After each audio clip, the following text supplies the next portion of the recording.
हमारे देश में कितने ही लोग नारी शक्ति, नारी मुक्ति की लड़ाई लड़ रहे हैं। सरकार, प्रशासन, हमारा पुलिस डिपार्टमेंट इसमें सक्रिय है और महिलाओं की हालत सुधर रही है। हर नारी विश्वास के साथ जिंदगी में आगे बढ़ रही है। और दूसरी तरफ हमारे ही समाज में ऐसे हैवान मौजूद है जो लड़कियों और बच्चों के ऊपर अपराध के घटिया और घिनौने तरीके आजमा रहे हैं।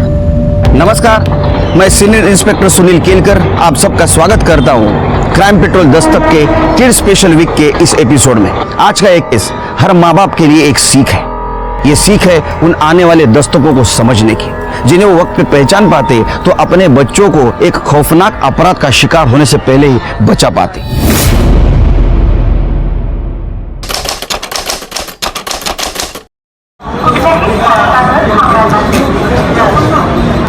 नहीं पहनूंगी, मुझे नहीं पहनना। ये शूज बहुत गंदे हैं, मुझे नहीं पहनना। गंदे नहीं है बेबी, अभी थोड़ा सा धूल लगा है, मैं साफ कर देती हूँ। हाँ देखो साफ हो गए है ना। इंडियन इसे कपड़े से नहीं ब्रश से साफ कर दे। जा जाके ब्रश लेके आ। आई ये ले, ये देखो अब अच्छे हो गए ना। जल्दी पहनाओ।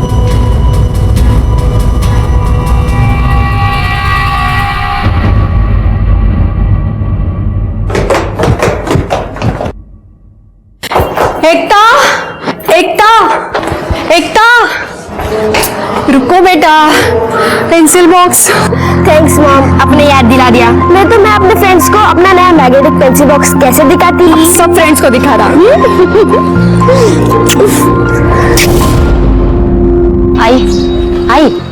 आई सुन ना, तू इसका इतना सुन के क्यों लेती है? मजबूरी है बेटा, गरीब लोगों को हर कोई सुना के लेता है, क्या छोटा क्या बड़ा।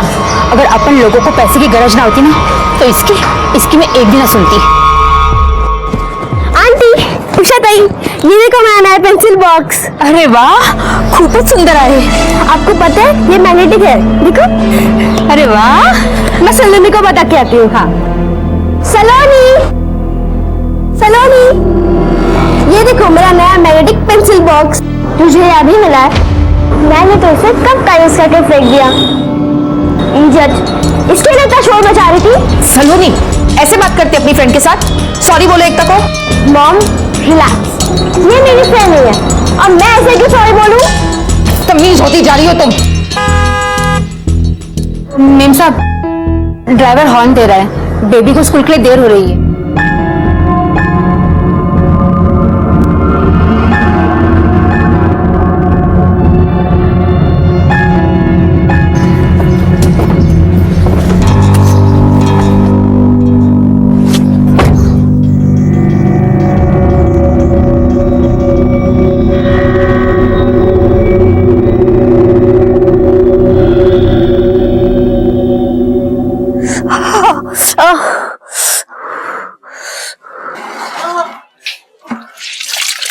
आई, तेरे को कितने बार बोला है ये घर भर में ना काम करना छोड़ दे, और डॉक्टर ने भी तेरे को मना किया है ना। गरीब की जिंदगी में आराम मरने के बाद ही होता है। हम तीनों मिलकर कमाते हैं तब जाके घर चल पाता है, और अभी तक तो मैं तुम दोनों का लगन भी नहीं कर पाई है। आई, तू समझती क्यों नहीं है, तेरी उम्र हो गई है। ए गप बस, तेरे को काम पे जाना था ना, चल जा।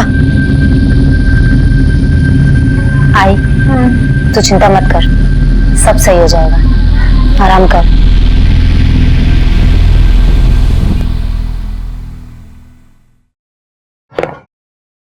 वन टू थ्री फोर, मैं जीत गई। ये मैं जीत गई, मैं जीत गई, जीत गई। ये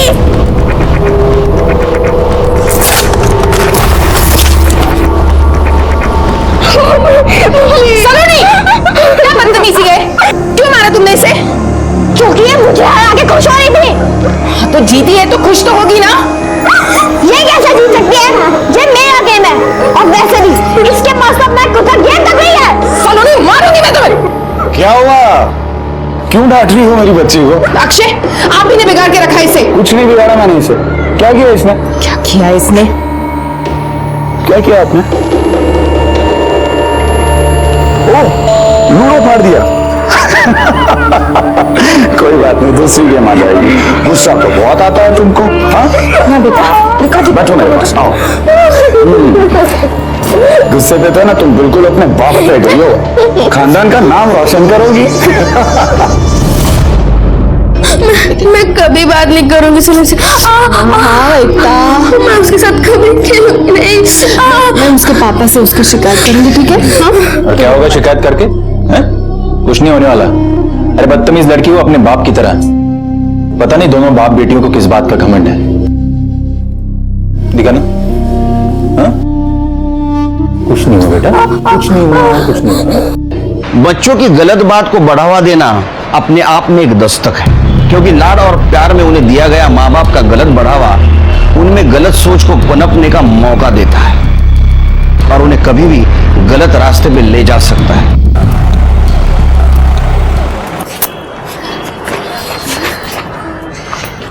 सलोनी बेटा, आपकी बोतल रहेगी। थैंक्स मामा।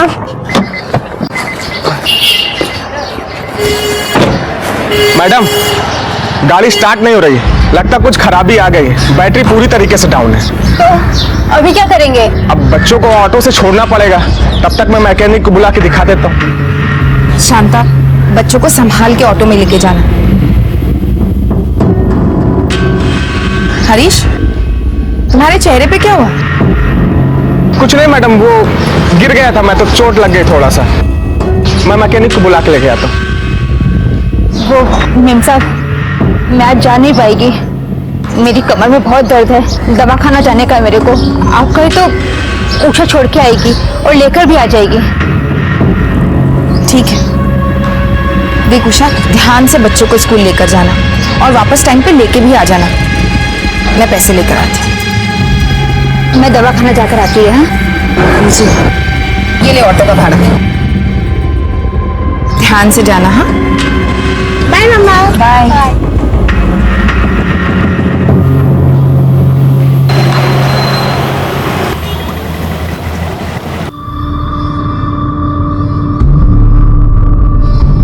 डेढ़ बज गए, अभी तक उषा बच्चों को लेके स्कूल से नहीं लौटी। जरा फोन करके देखिए ना कहाँ पहुंचे। अरे बाबा आ जाएगी वो, तुम भी छोटी छोटी बातों में पैनिक हो जाती हो। जाके लंच लगाओ, मुझे निकलना है। लंच में भी टाइम लगेगा।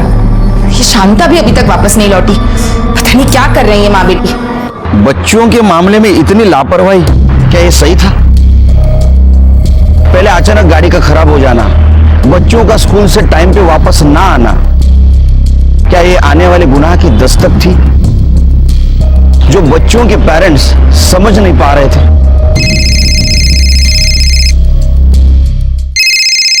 हाँ बोलो निर्जा। हेलो शेखर, एकता और सलोनी अभी तक स्कूल से वापस नहीं आए। वो उषा उन्हें लेने गई थी, लेकिन उसका भी कुछ पता नहीं है। क्या बात कर रही हो? मैंने स्कूल में भी पूछताछ की, लेकिन स्कूल वालों का कहना है कि छुट्टी के बाद 1:30 बजे सभी बच्चे स्कूल से निकल गए, लेकिन एकता अभी तक घर नहीं पहुंची। 4 बजने को आए शेखर, मुझे बहुत घबराहट हो रही है। हाँ मुझे पता है, आज अपनी एनिवर्सरी है, बाहर खाना खाने के लिए जाना है। मैं पहुंच रहा हूँ बाबा आधे घंटे में। हाँ तुम तैयार रहना। हाँ नहीं सर सर सर हमारी हेल्प कीजिए सर, प्लीज सर, हमारी बच्ची है सर। सर मेरी बेटी सलोनी, वो शी इज मिसिंग सर, वो घर नहीं आई और सर इसकी बेटी भी गायब है। मेरी बेटी उषा का भी कुछ पता नहीं चल रहा है सर। तुम तीनों की बेटियां एक साथ गायब है? हाँ सर वो एकता और सलोनी सेम क्लास सेम स्कूल में पढ़ते हैं सर, इसलिए स्कूल में भी साथ में ही जाते हैं। कैसे जाते थे स्कूल साथ में? बस से? कैसे? मेरा ड्राइवर उन्हें छोड़ने ले जाने का काम करता था। और सर ये शांता है सर, ये साथ में जाती थी। आप साथ में जाती थी? हाँ सर। आपकी लड़की भी गायब है? आज मैं नहीं गई, मैं उषा को भेजी थी। उषा कौन?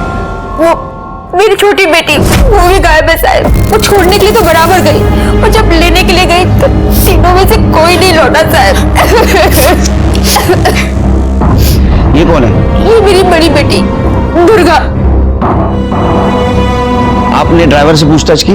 साहब, आज गाड़ी खराब हो गई थी, स्टार्ट ही नहीं हो रही थी, इसलिए दोनों बच्चे आज ऑटो में स्कूल गई थी। स्कूल में पूछताछ की?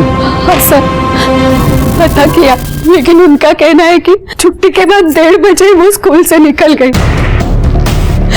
लेकिन घर नहीं पहुंचे सर। पता नहीं अब बच्चियां किस हाल में होगी, कहाँ होगी। प्लीज उन्हें ढूंढ निकालिए सर। नहीं नहीं, रोइए मत, रोइए मत। जल्द से जल्द हम आपके बच्चों को ढूंढने का प्रयास करेंगे। Shirke sir address, phone number आणि त्या मुलींचा फोटो सगळं देऊन टाका। हो सर, जाइए। आइए आप लोग।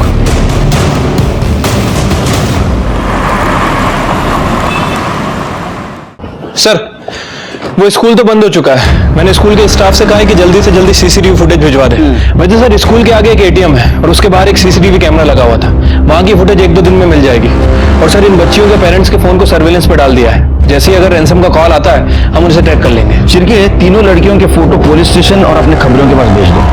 सर इन 3 लड़कियों के अलावा मुंबई वेस्टर्न सबब में 10 और नई बच्चियों की मिसिंग कंप्लेंट दर्ज हुई है और इन सबकी उम्र 8 से 10 साल के बीच है। और ये सारी बच्चियां Mira road, Malad east, Goregaon east, Jogeshwari east में कुछ 2-3 हफ्ते पहले ही किडनैप हुई हैं। इनमें से कितने बच्चों के लिए रैंसम कॉल आया है? सर अभी तक किसी के लिए नहीं।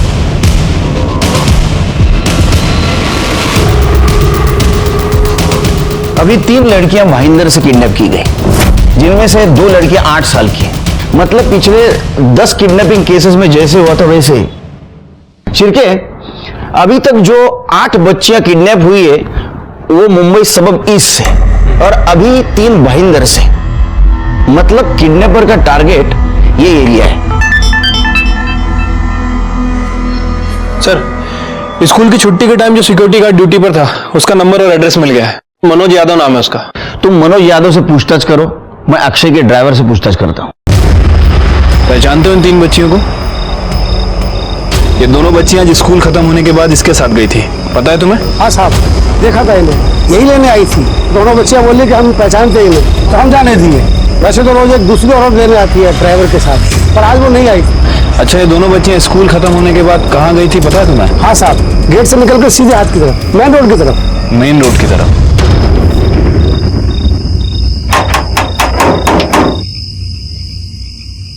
क्या हुआ साहब? हरीश, हाँ मैं ही हरीश हूँ। ये क्या हो गया रे? वो चोट लग गया थोड़ा सा। गाड़ी कैसी बन गई थी? वो बैटरी डाउन हो गई थी। बैटरी डाउन हो गई थी। तू रोज गाड़ी चलाता है तब तेरे ध्यान में नहीं आया गाड़ी की बैटरी डाउन हो रही है? अचानक डाउन हो गई? सब वो रात को मैं हेडलाइट बंद करना भूल गया था, इस वजह से बैटरी डाउन हो गई। ये बात मैंने मेम साहब को ही बताई थी, आप चाहिए तो उनसे पूछ लो। बात बता, वो अजीब नहीं लगता जिस दिन तुम लड़कियों की किडनैपिंग हुई उस दिन ही तेरी गाड़ी की बैटरी डाउन हुई?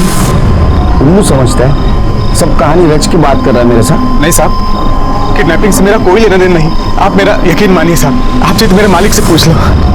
जरूरत पड़ी तो पुलिस स्टेशन बुलाऊंगा, आना।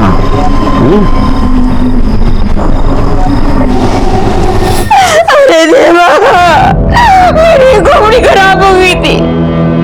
घर को भेजी मैं उषा को, मुझे ही जाना चाहिए था। तू अपना नाटक बंद कर, सब जानता हूं मैं।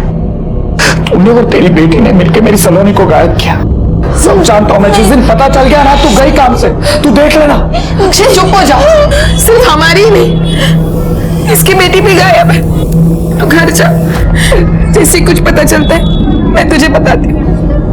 न जाने मेरी उषा कहाँ पर होगी।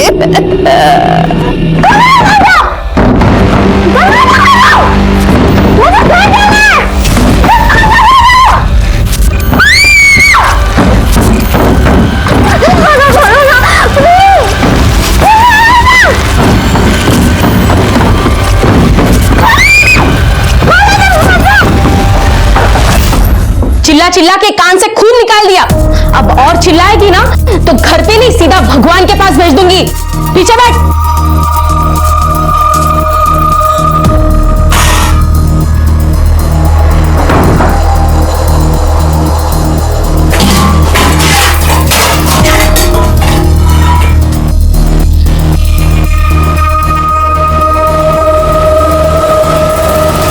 दीदी ये लो, खा लो। मुझे नहीं खाना, कितनी गंदी प्लेट है और स्पून भी नहीं है। कोई बात नहीं, अपने हाथ से नहीं तो मेरे हाथ से खा लो, फिर पता नहीं खाना कब मिले। तेरे हाथ से खाओ, तुम लोग ही खाओ ऐसा गंदा खाना, मुझे नहीं खाना। बेबी मेरे हाथ से नहीं खाना ना, अपने हाथ से खा लो। लेकिन बेबी खा लो, लो।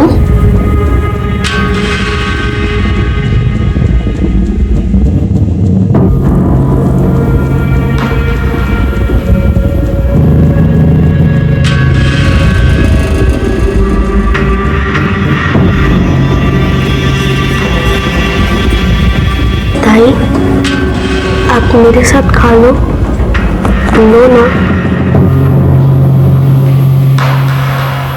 सर ये स्कूल के बाहर का सीसीटीवी फुटेज है, वो गार्ड सही कह रहा था। बच्चियां स्कूल से निकलने के बाद मेन रोड की तरफ गई थी। सर स्कूल से थोड़ी दूर पर एक एटीएम है, ये उस एटीएम के बाहर का सीसीटीवी फुटेज है।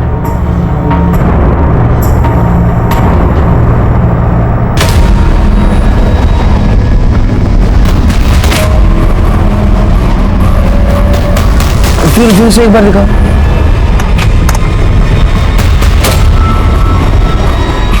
शिरके, ये तो साफ है कि किडनैपिंग ही हुई है, लेकिन ऐसा क्यों लगता है कि उषा खुद होकर गाड़ी में बैठी है?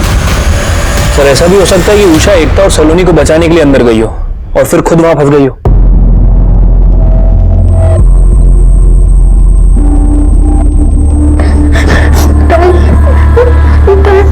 मुझे मम्मी के पास जाना है, मुझे अब बहुत डर लग रहा है। डरो मत, मैं हूं ना, मैं तुम दोनों को यहाँ से लेकर जाऊंगी। चलो रोना बंद करो, चुप हो जाओ।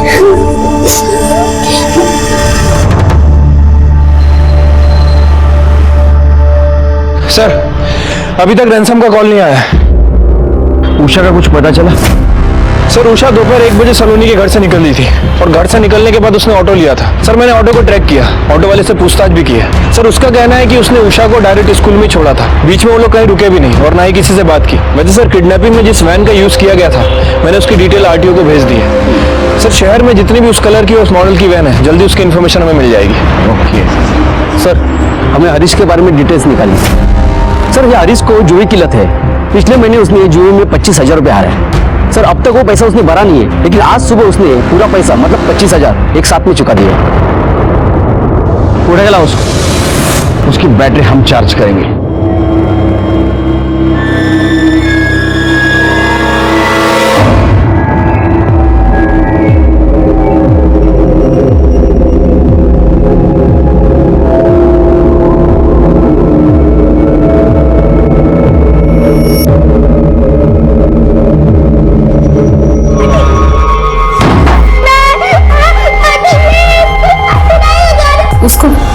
उसको इंजेक्शन लगा रहे हैं।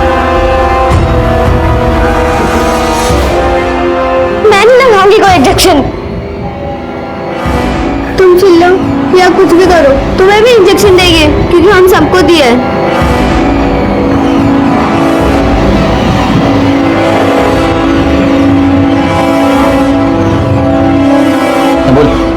हाँ साहब, मैंने 25,000 रुपए चुकाया था दोस्त से उधार लेके, वरना इतना रुपया मेरे पास किधर से आता। दोस्त से उधार लिया था? जी।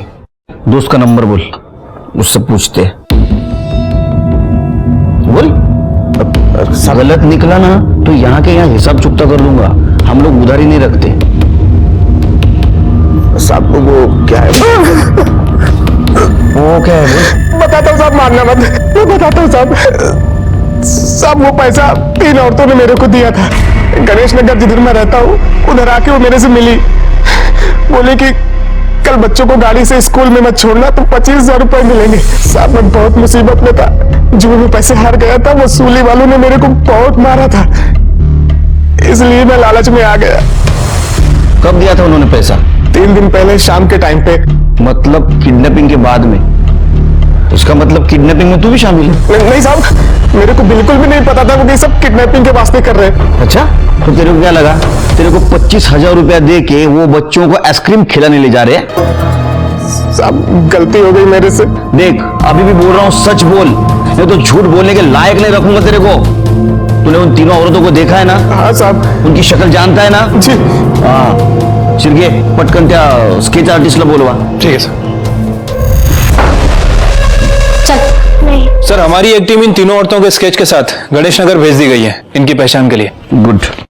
और सर एक और इम्पोर्टेंट बात, वो शांता का पति चंद्रकांत, सर वो जिंदा है। शांता ने कुछ दिनों पहले उसे छोड़ दिया था, लेकिन उसकी बेटी उषा लगातार अपने बाप से मिल रही थी। जब मैंने चंद्रकांत के बारे में इंक्वायरी की तो सर पता चला कि उसका क्रिमिनल रिकॉर्ड है। कुछ दिन पहले तक तो जेल में ही था और आजकल पेरोल जम करके भागा हुआ है। शिर्के, ये ज्यादा इत्तेफाक नहीं लग रहा है। हरीश, वो तीनों औरतें और शांता एक ही जगह गणेश नगर में रहती है। हाँ सर। और सीसीटीवी फुटेज के मुताबिक उषा खुद होके वैन में बैठी। सीसीटीवी फुटेज देखते हैं, शायद कुछ मिस कर रहे हैं हम लोग। ड्राइवर पे जूम करो और थोड़ा, बस बस बस। शिर्के, ये ड्राइवर तो औरत है। हाँ सर, ये तो औरत है। ड्राइविंग सीट पे ये बैठी है, चेहरा ढका हुआ है और पीछे 2 लड़कियां बैठी हुई नजर आ रही है। कहीं ये तीनों औरतें वही तो नहीं जिन्होंने हरीश को पैसे दिए और बाद में किडनैपिंग की? फिर से प्ले करो। Stop stop. शिर्के, मेरा शक सही निकला। देखो, वैन का दरवाजा खुला और उषा ने किसी को देखा और वो 1 सेकंड रुक गई। शायद किसी को पहचानती हो, लेकिन कौन हो सकता है जिसको पहचानती हो? शायद शांता। शांता या उसका पति चंद्रकांत। शिर्के, उस दिन शांता ने बयान में क्या कहा था कि किडनैपिंग के दिन वो कहां थी? सर, उसने कहा था कि उस दिन वो घर पे थी। आज मैं नहीं गई, मैं उषा को भेजी थी। लेकिन हमें कोई आई विटनेस नहीं मिला है जो इस बात को सच साबित कर सके। और सर, सलोनी के माँ बाप ने कहा था कि शांता काम पर लौटकर वापस नहीं आई। मतलब ये भी हो सकता है कि उस वक्त वो वैन में हो। शिर्के, शांता को लेके आओ। आखिरी बार कब मिले तुम चंद्रकांत से? वो सब, जब से मैं उससे अलग हुई है, एक बार भी बात नहीं की उससे। झूठ बोल रहे हो तुम। 15-20 दिन पहले तुम लोग मिले थे, हमने पता किया है। किस लिए मिले थे तुम? किडनैपिंग की प्लानिंग करने के लिए? नहीं साहब, वो क्या वो क्या? वो तो बस हमेशा की तरफ पैसे मांगने आया था साहब, और मेरे पास पैसा था नहीं, तो मैं कहां से देती साहब? हाँ, इसलिए तुम दोनों ने सलोनी और एकता को किडनैप करने का प्लान किया, क्योंकि तुमको पता था उनके माँ बाप के पास बहुत पैसा है ना? साहब, मैं ऐसे क्यों करेगी? मेरी उषा भी तो गई है। उषा खुद के मर्जी से वैन में बैठी है। तूने ही किडनैप किया ना बच्चियों को? कहाँ रखा है उनको? नहीं साहब, ये सब गलत है साहब, मैं सच कह रही है साहब। आप चाहिए तो चंद्रकांत से पूछ लीजिए साहब, मैं सच कह रही है साहब। कहते हैं जिसका जो काम है उसकी उसे आदत पड़ जाती है, फिर फर्क नहीं पड़ता। लेकिन हमेशा ऐसा नहीं होता, क्योंकि इस केस ने मुझे जितना इफेक्ट किया शायद ही किसी और केस ने किया हो।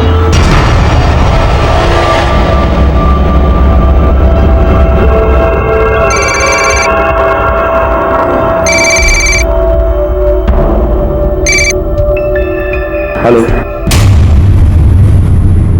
क्या? कौन बोल रहा आप? Hello hello hello. सर, सलोनी के पिता अक्षय ठाकुर को रैंसम का कॉल आया था। 20 लाख रुपए की डिमांड की है। पैसे कहां और कब पहुंचाना है उसके लिए दोबारा कॉल करेंगे। और सर, सबसे ज्यादा इंपॉर्टेंट बात, कॉल किसी आदमी ने नहीं बल्कि औरत ने किया था। तू बैंक में चेक कर कितने पैसे। अरे जरूरत है मुझे यार। अक्षय, मेरी बात सुनो, तुम किडनैपर को अपना ऑफर तो दो यार। नहीं हो सकता है पैसे देके वो एकता को भी छोड़ देंगे। हाँ अक्षय, प्लीज यार, प्लीज। साहब, मेरी बेटी, मेरी उषा को भी बचा लीजिए साहब। मैं सारी जिंदगी आपके घर काम करूंगी। अरे क्या पागल समझाया क्या तुम लोग ने मुझे? तुम्हारी बेटी के पैसे मैं क्यों भरूंगा? अक्षय, इतना पैसा नहीं है मेरे पास। अक्षय यार, बैंक में काम करता हूं मैं, तुम्हारी तरह बिजनेस नहीं है मेरा। अक्षय प्लीज, देखो तुम अभी अपना पैसा दे दो, मैं लोन लेके तुम्हारा सारा पैसा चुका दूंगा, सारा पैसा। अक्षय तुम बात तो करो यार। मैं किसी से बात नहीं करने वाला हूँ और मैं किसी के पैसे नहीं देने वाला हूँ, समझे तुम लोग? अक्षय, तुम ऐसे कैसे बोल सकते हो? अपने बच्चे की जान बचाने के लिए पैसे मांग रहे हैं तुमसे, शॉपिंग करने के लिए नहीं। तुम इतने रूड कैसे हो सकते हो? सवाल पैसों का नहीं है शीतल। अगर इन लोगों की बच्चियों के चक्कर में उन्होंने अपनी सलोनी को छोड़ने से मना कर दिया तो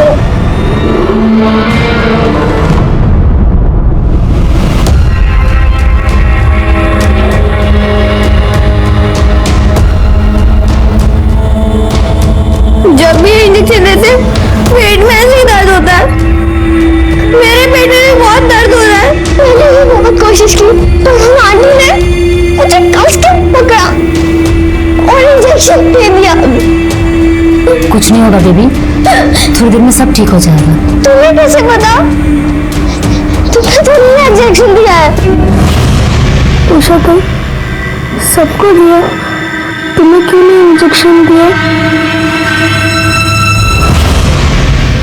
अगर एकता सलोनी के साथ नहीं जाती तो वो आज घर पे होती। सिर्फ सलोनी की वजह से एकता किडनैप हुई है। स्कूल में फ्री में लाना ले जाना, सलोनी के एक्सपेंसिव खिलौने से खेलना जो तुम लोग अफोर्ड नहीं कर सकते, और ये सब सारी चीजों की वजह से एकता किडनैप हुई। अक्षय, तुम एकता के बारे में ऐसे भूल कैसे सकते हो? बोलूंगा 100 बार बोलूंगा। उधार मांग रहा, कोई भीख नहीं मांग रहा तुमसे, सारा पैसे चुकाऊंगा। जान शांत हो जाइए। आपने हमें इन्फॉर्म क्यों नहीं किया आपको रैंसम कॉल आई थी? सर कहां से इन्फॉर्म करूं? ये लोगों से फुर्सत मिले तो इन्फॉर्म करूं। जब से कॉल आया मेरे सर पे बैठे हैं ये लोग। सर प्लीज इसे बोलिए ना सर, एकता और उषा के लिए भी बात करने के लिए बोलिए ना सर इसे। सब बोलिए ना। मैं बात करूंगा, लेकिन अगर मेरी सलोनी को कुछ हुआ तो वो सबके रिस्पॉन्सिबल आप लोग होंगे। वो किडनैपर मेरा रिश्तेदार नहीं है कि मैं बोलूंगा उसे छोड़ देंगे।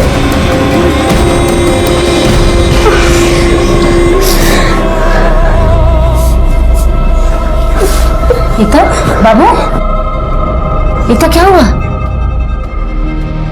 अरे इसे तो बहुत तेज बुखार है।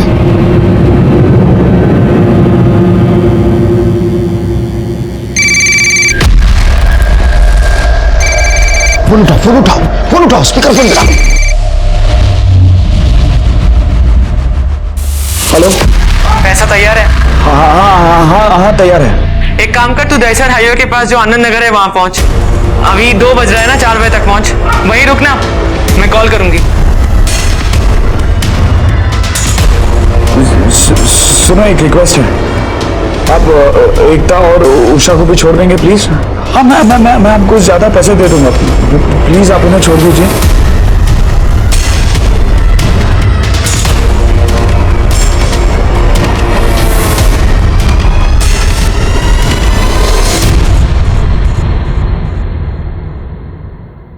हेलो, एक काम कर, तू 30 लाख रुपए लेकर आ, उनको भी छोड़ देंगे।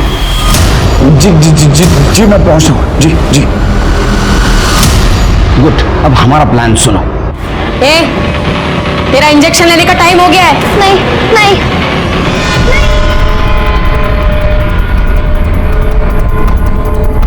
वो गाड़ी के पीछे चलते रहो।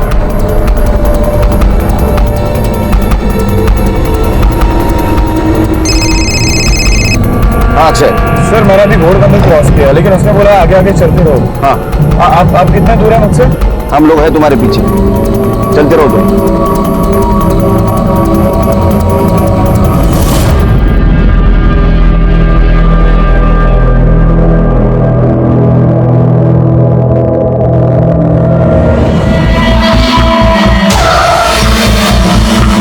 हाँ अक्षय। जी सर, मैं यहाँ पहुँच गया हूँ, मैं उन लोगों का वेट कर रहा हूँ। रुको। हाँ ठीक है, हम लोग रुकते ही हैं। सुनो, वो जहाँ आने के लिए कहे वो जगह पहले हमें बताना, उसके बाद में जाना। Okay sir.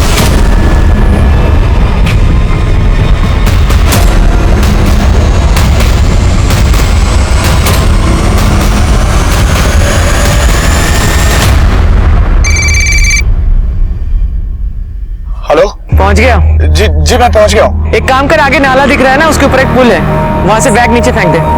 जी मैं बैग तो फेंक दूंगा, लेकिन मेरी बच्ची सलोनी, एकता, उषा वो सब कहाँ है? उन लोगों की चिंता मत कर, हम भी तो देख ले कि पैसा तू सही से लाया कि नहीं। अगर पैसा सही रहा तो तीनों बच्चियां तेरे घर में सही सलामत पहुंच जाएगी। लेकिन कुछ नहीं, जो कहा है वो कर, नहीं तो समझ ले तू अपनी बच्ची को भी कभी नहीं देख पाएगा, समझा? जी ओके।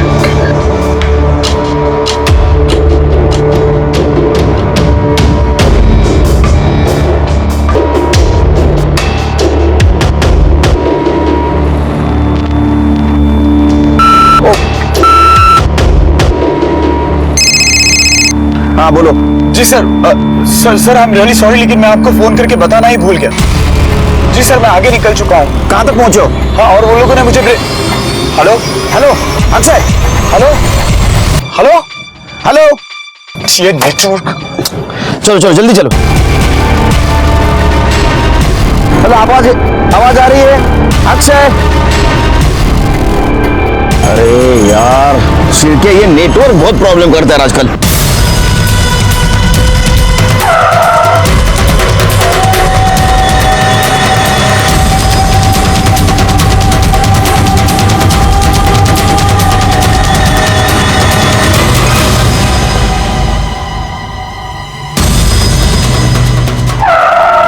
क्या हुआ?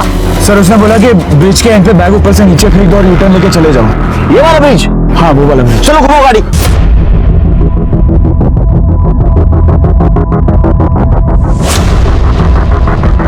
आइए सर। कहाँ फेंकी? सर इधर इधर फेंका था मैंने। कहाँ फेंका था? सर यहाँ पे। हाँ यहाँ पे फेंका था मैंने एग्जैक्ट। सिरके गया हाथ से। कर देखो सावन दिखा क्या कुछ? सावन नहीं सर, कुछ नहीं यहाँ पे। किडनैपर को रंगे हाथ पकड़ने का एक बड़ा मौका हम गंवा चुके थे। हमें लग रहा था कि उस दिन हम सलोनी और एकता को बचा लेंगे, लेकिन एक बार फिर हमारे हाथ खाली थे। इस नाकामयाबी से हम उभरे भी नहीं थे कि एक और बुरी खबर ने हम सबको दुखी और हैरान कर दिया। चलो पीछे हटो, चलिए साइड हो आप लोग, पीछे चलो, चलो पीछे। घोड़े को पलटो।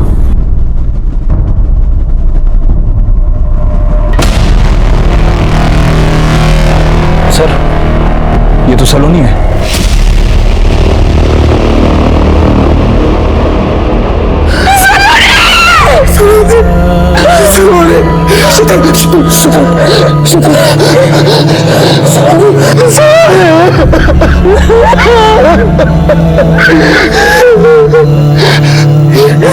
मैंने बोला था ना आपको, लेकिन आपने मेरी बात नहीं सुनी।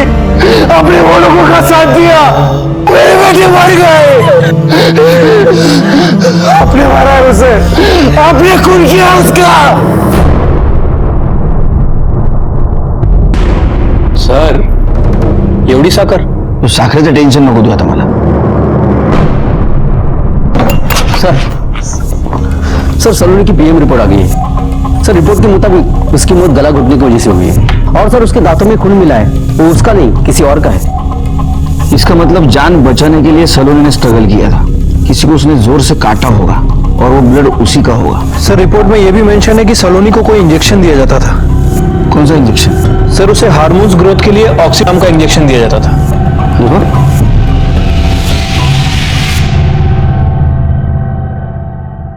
ये क्या है सर? ये वो इंजेक्शन है जो 8 से 10 साल के लड़कियों को दिया जाता है ताकि उनमें हार्मोनल डेवलपमेंट हो। कुछ महीनों में वो लड़कियां टीनेजर लड़कियों की तरह फिजिकली मैच्योर लगे। 2015 में राजस्थान में एक रैकेट पकड़ा गया था। वहां प्री टीन एज लड़कियों को ये इंजेक्शन दिया जा रहा था ताकि उन्हें प्रोस्टिट्यूशन में धकेला जा सके। ये वहां पर गोली नंबर 10 के नाम से बिकता था। शिरके, ये गोली नंबर 10 का इंजेक्शन एकता और उषा को भी दिया गया होगा। और अगर उन 8 लड़कियों का किडनैप इन्होंने किया है तो क्या उन्हें भी?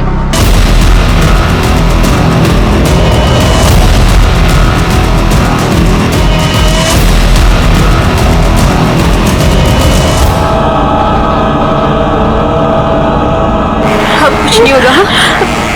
चुप हो जा।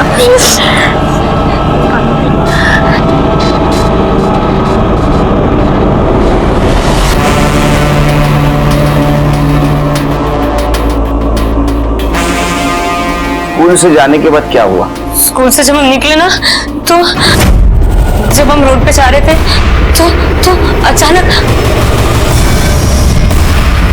हाँ ना साहब, मेरे को सलोनी और एकता को छोड़ के और 8 लड़कियां हैं। वो लोग सबको इंजेक्शन देती है।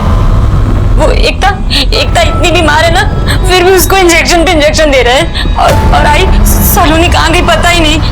बाद में मैंने उसको देखा ही नहीं, कहीं लेकर गए उसको। और क्या होता था वहाँ? वो लोग रोते रहते थे साहब, दीदी मेरे को पेट में दुख रहा है, मेरे को पेट में दुख रहा है। मैं क्या करती साहब, मेरे को कुछ समझ में नहीं आता था। अच्छा, वो तो किसी को बाहर नहीं जाने देते थे, फिर तुम्हें क्यों आने दिया? आने नहीं दिया साहब, मैं भाग के आई हूँ वहां से। इतनी बातें करती है तू, हाँ? कितनी बातें सुनाएगी? बातें बंद कर, काम कर।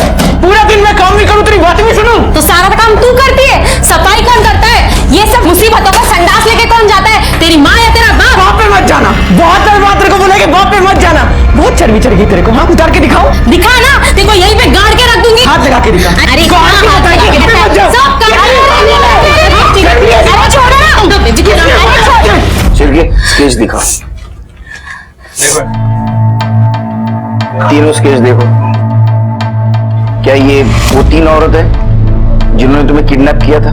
सर, वहाँ 3 औरत थी, ये मेरे को पता है, पर मैंने किसी को देखा नहीं है। वो हमेशा ऐसे ऐसे मुंह ढक के रखती थी। और कुछ गलत काम करवाते थे वो तुमसे? नहीं साहब, गलत काम तो कुछ नहीं, पर वो जो इंजेक्शन देते थे ना, उससे एकता और सलोनी बोलते थे उनको पेट में बहुत दुखता था। सब बहुत होते थे साहब, उनको भूख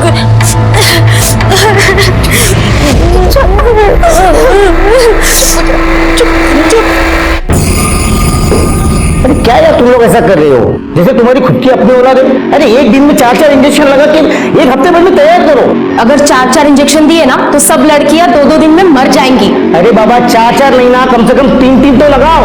अरे तुमको मालूम नहीं मार्केट में कितना डिमांड है। सलोनी और एकता को किडनैप किया गया, लेकिन तुम खुद होके वैन में बैठी, क्यों? मैं उनको बचाना चाहती थी साहब। मैं सोची कि मैं उनको अंदर जाके लेकर आ जाऊंगी, पर तब तक वो औरत ने दरवाजा बंद कर दिया। मैं सच बोल रही हूँ सर, मैं उनको बचाना चाहती थी। तुम उस वक्त उन्हें बचा नहीं सकी, अभी बचा लो। तुम जहां से भागी थी ना, वो जगह हमें बताओ। छिड़के चले गए।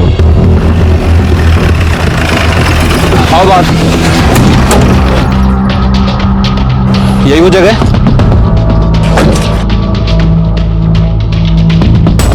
यही तुमने उस आदमी से मदद मांगी थी? अच्छा वो जगह बताओ जहां से तुम भाग के गई थी।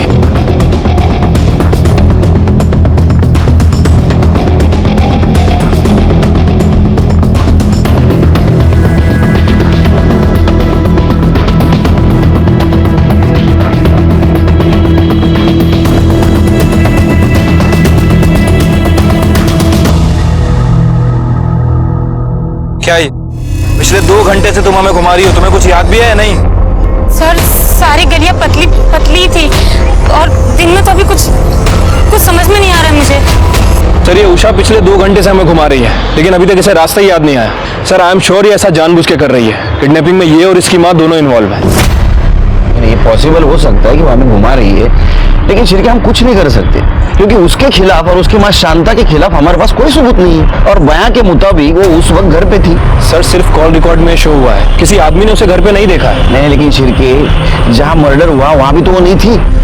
सर इसका मतलब तो ये हुआ कि हम आगे बढ़ ही नहीं सकते, क्योंकि सर आरटीओ की रिपोर्ट के हिसाब से केवल 1225 वैन है भाईंदर में इस कलर की। क्या?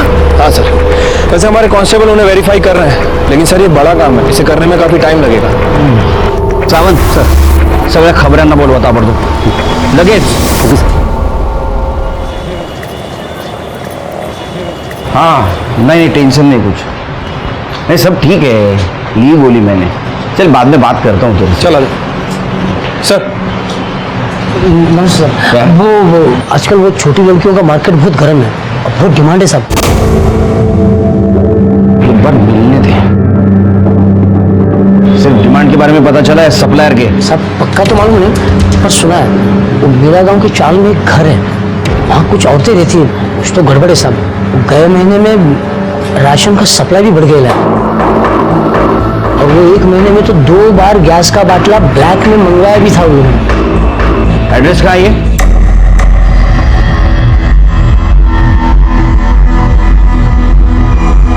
यही घर है ना जहां से तू भागी थी?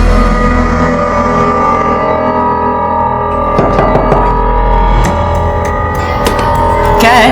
मैडम हम इलेक्ट्रिक बोर्ड से आए हैं। आपका घर बहुत जुना है और बाहर बारिश का मौसम है, इसलिए हमें आपके घर की वायरिंग चेक करनी है। यहाँ सब ठीक है, कुछ करने की जरूरत नहीं है, जाइए। मैडम प्लीज 2 मिनट लगेंगे चेक करने के लिए। वो क्या है, मुझे मेरे ऑफिस में रिपोर्ट देनी पड़ती है, अगर मैं बिना चेक के ऑफिस चला गया तो मेरी नौकरी चली जाएगी। प्लीज मैडम 2 मिनट लगेंगे।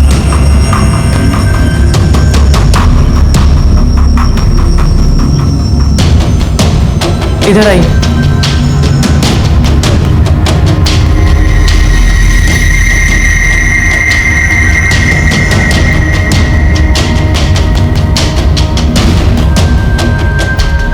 वैसे कितने लोग रहते हैं यहाँ? क्यों? ये पूछना भी तेरा काम है? नहीं, वो तो बस ऐसे ही। हो गया काम? हाँ हाँ। चल चल।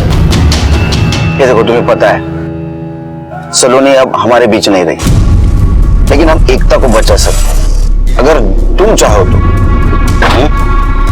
सर, स्केच वाली तीनों औरतें वहां हैं और उनके साथ एक चौथी औरत भी है। और एक बात सर, घर के अंदर एक रूम लॉक है। मैंने पूछा तो उन्होंने बताया कि वो मकान मालिक ने लॉक किया हुआ है। और एक बात मुझे अजीब लगी, वहां पर एक बड़े से बर्तन में खिचड़ी बन रही थी, जो 4 लोगों का खाना नहीं, कम से कम 10 लोगों का खाना लग रहा था। देखो उषा, अभी वक्त है, सच सच बता दो, यही घर है ना? हाँ, यही घर है सर, यही घर है। मुझे याद आ गया, हाँ यही घर है, यही घर है।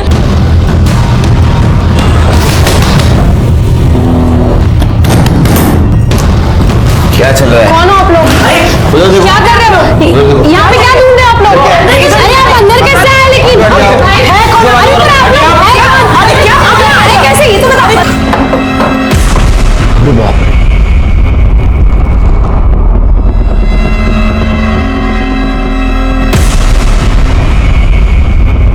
शिरके ताबडतोब हॉस्पिटल घेऊन जायला. सावंत, बच्चे को उठाओ. चलो. आणि बाकी मुलींना पण घेऊन जा. उठो उठाओ, आराम से आराम से. पाटिल मैडम, जरा चेक करो किसके बॉडी पे काटने का निशान है.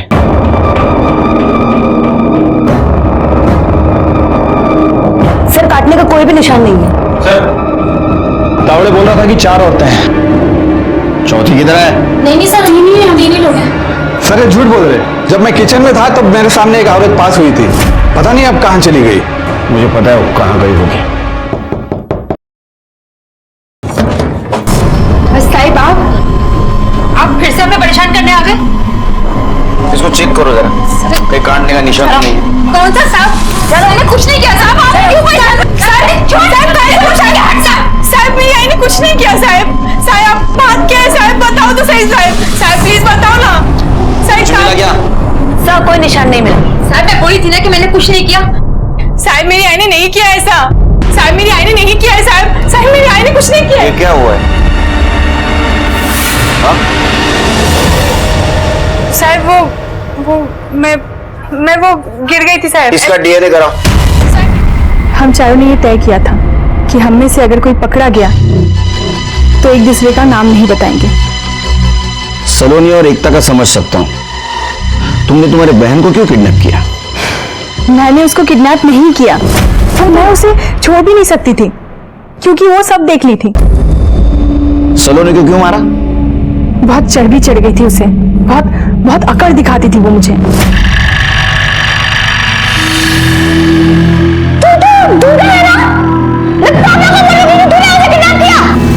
एक मासूम की जान लेते हुए शर्म नहीं आई? हाँ? आज का एक केस हर माँ बाप के लिए एक सबक है कि बच्चों के मामले में सतर्क रहना चाहिए. शायद उस दिन सलोनी की माँ उस ड्राइवर के हावभाव को पहचान पाती, या उस दिन मिलने वाले गुनाह के दस्तक को नजरअंदाज न कर दी, तो सलोनी आज जिंदा होती. महिला और छोटे बच्चों पर होने वाले अपराध को रोकना ही महिला सशक्तिकरण है, जो कोई भी कर सकता है. मैं, आप, हम सब. लेकिन इसके लिए जरूरी है सतर्क रहने की, होने वाले गुनाह के दस्तक को पहचानने की, या उसे पैदा होने से पहले ही कुचलने की. देखते हैं हमारे आज के एपिसोड की दूसरी कहानी.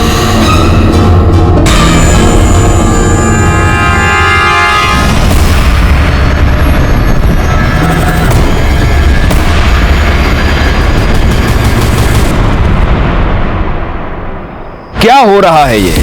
क्या चल रहा है हमारे देश में? औरतों और बच्चियों पर एक के बाद एक अत्याचार सामने आ रहे हैं. कौन कर रहा है ये सब और क्यों कर रहा है?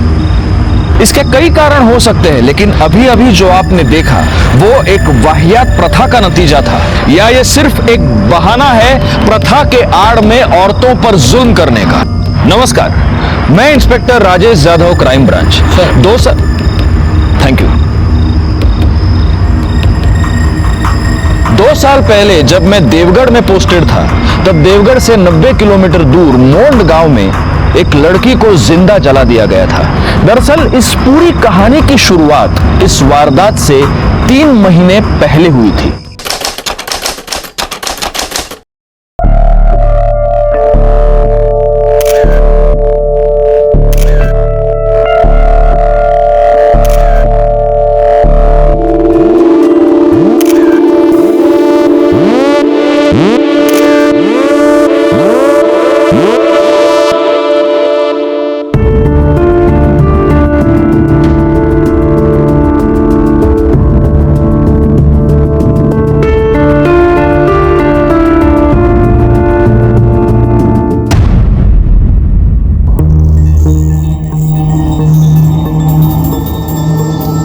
पैकिंग क्यों कर रहे हैं? कहीं जा रहे हैं क्या?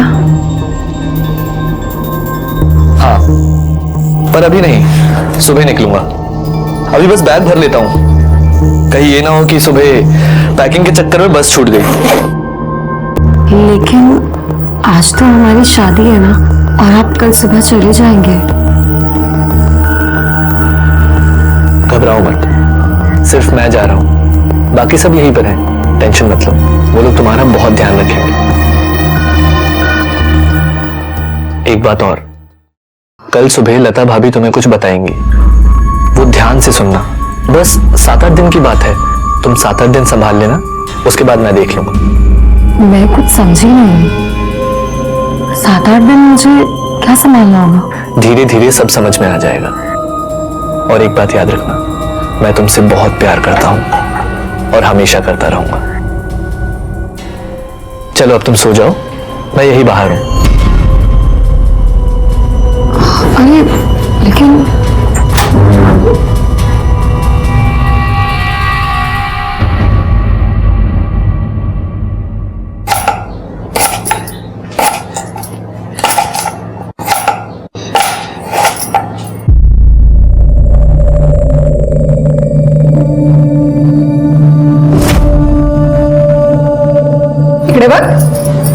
आंखें सूजी हुई है, लगता है नरेंद्र बाबू ने रात भर सोने नहीं दिया। वो तो सुबह सुबह पूना चले गए। ओह, इसलिए रात भर सोने नहीं दिया।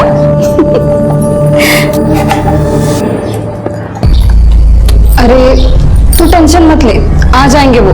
अभी पूना में उनका ट्रैवल एजेंसी का बिजनेस है ना, अगर नहीं जाते तो काम का नुकसान होता। वही नहीं, हाँ वो कुछ कह रहे थे कि 7-8 दिन मुझे संभालना होगा। 7-8 दिन मुझे क्या संभालना होगा? अरे कुछ नहीं है, मैं तुझे समझा दूंगी। 7-8 दिन काय करायचे ते, नको काळजी करू।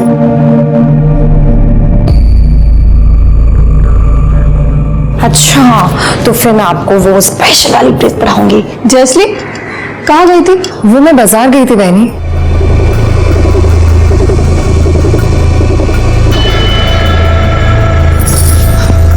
सुन, तेरा महीना कब से शुरू हो रहा है?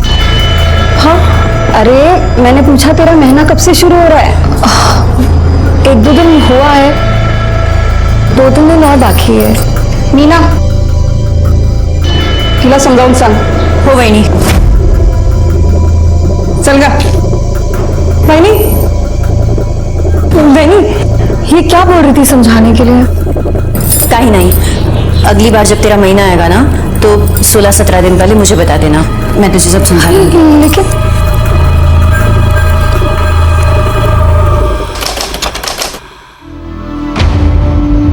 जयश्री,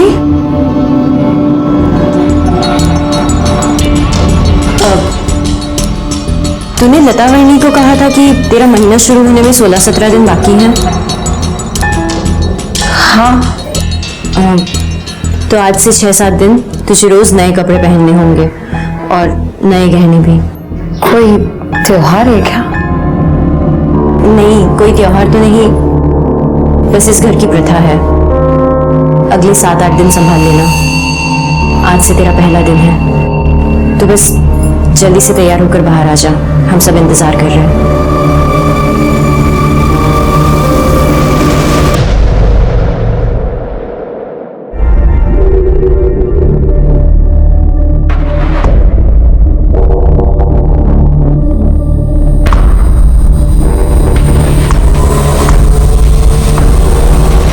बहुत सुंदर लग रही हो, ये मेरी चॉइस की साड़ी है।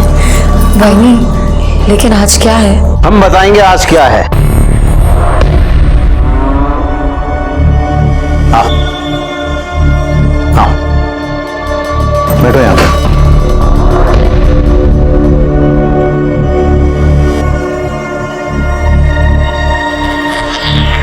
अब हम तुम्हें हमारे परिवार की प्रथा के बारे में बताने वाले हैं, ध्यान से सुनना, क्योंकि तुम्हें अब यह प्रथा निभानी है। हमारे परिवार में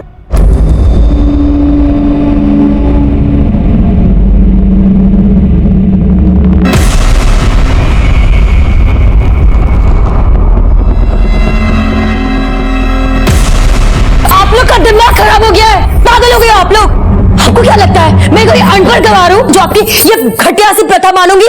कभी नहीं। भाड़ में जाए आप लोग और भाड़ में जाके प्रथा।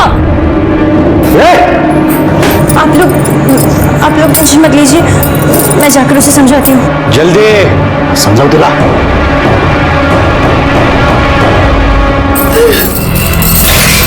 वो तो मैं चौका दिखा के रहूंगी।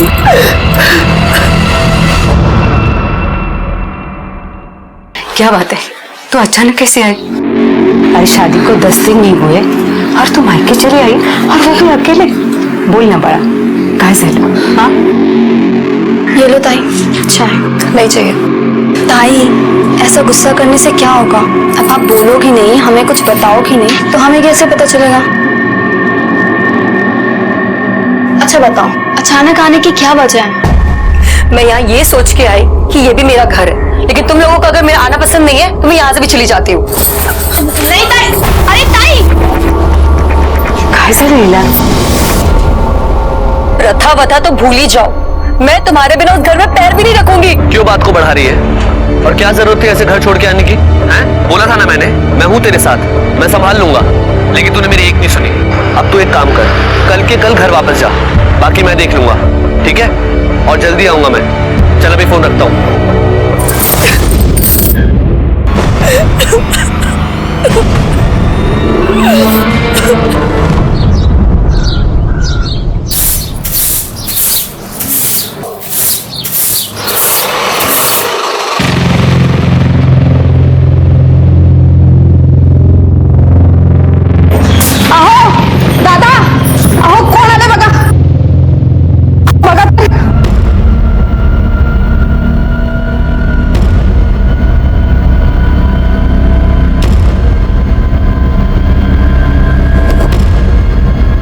मैं यहाँ आ तो गई हूँ, लेकिन एक ही शर्त पे यहाँ रुकूंगी।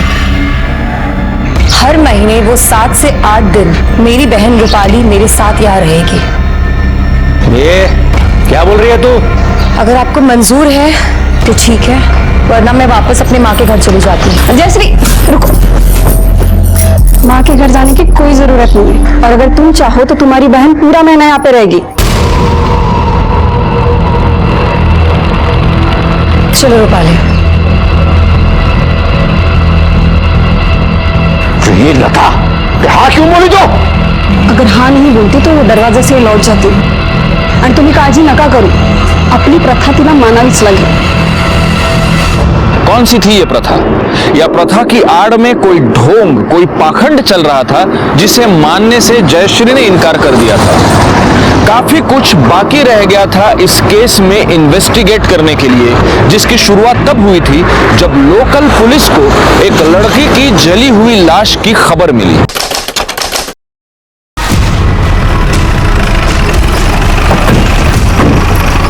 उधर है सर, लाश उधर है। अभी पीछे हटिए, पीछे हो जाइए सब लोग। चलो आगे, चला। सब बॉडी बुरी तरह जल चुकी है, ये भी पता चल पाना मुश्किल है कि आदमी है या औरत। जिस तरह जला है उससे लगता है कि जलाने के लिए पेट्रोल या केरोसिन यूज किया है। कंफर्म नहीं, पर साड़ी सा टुकड़ा वाटतो तो पूरी तरह जलने से बच गया है। काम करो, ये टुकड़ा और डेड बॉडी फॉरेंसिक भेज दो, और आसपास के गांव में पता करो कोई लापता है क्या। सर खुले में जला है, इसका मतलब इसकी बू 1-8 किलोमीटर तो दूर फैली होगी। तुम लोगों ने किसको देखा है क्या? काय तो ने सर आजूबाजूला कोणाचं घर आहे का बघा? हो सर।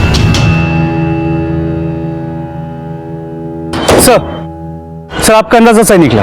फोरेंसिक रिपोर्ट के मुताबिक वो बॉडी किसी औरत की थी जिसकी उम्र करीब 20 से 23 साल होगी और हाइट करीब 5 फुट 3 इंच। उस पर पेट्रोल डाल के उसे जलाया गया, और वहां बॉडी के बाद जो कपड़ा मिला था वो किसी साड़ी का टुकड़ा था। मीडिया ने इस खबर को ब्रेकिंग न्यूज के तौर पर चलाया और ये केस बहुत बड़ा हो गया। फाइनली ये केस क्राइम ब्रांच को सौंपा गया। इस केस का चार्ज मुझे मिला और मैं आईओ यानी इन्वेस्टिगेशन ऑफिसर के तौर पर वहां पहुंच गया। हाँ भाई को बोला तो पहुंच लो, मैं जस्ट पहुंच लो। अरे चाय के लिए रुका था तब ले ली मैंने गोली बीपी की। अब तुमने पुलिस वाले से शादी की है तो भूत तो चलो चलो मीडिया वाले सामने रखता हूँ। सर सर सर सर, ये केस अब क्राइम ब्रांच को सौंपा गया है। क्या अब हम उम्मीद कर सकते हैं कि इस केस में जल्द कोई निकाल आएगा, या फिर जो पहले की तरह होता आया है वही चलता रहेगा? पहले क्या होता आया है, विक्टिम्स को न्याय हमेशा मिलता है, इस केस में भी मिलेगा। हेलो, राजेश यादव। यशवंत सुए। यस सर, आपके आगे का प्लान ऑफ एक्शन क्या है सर? सर कुछ तो बताइए सर। Excuse me. लड़की की मौत पेट्रोल डाल के जिंदा जलाने से हुई है, पर स्पॉट पर न कोई पेट्रोल का कैन मिला है न बोतल। हमने गांव में भी पूछताछ की पर कुछ हाथ नहीं लगा। हाँ, एक इन्फॉर्मेशन जरूर मिली है।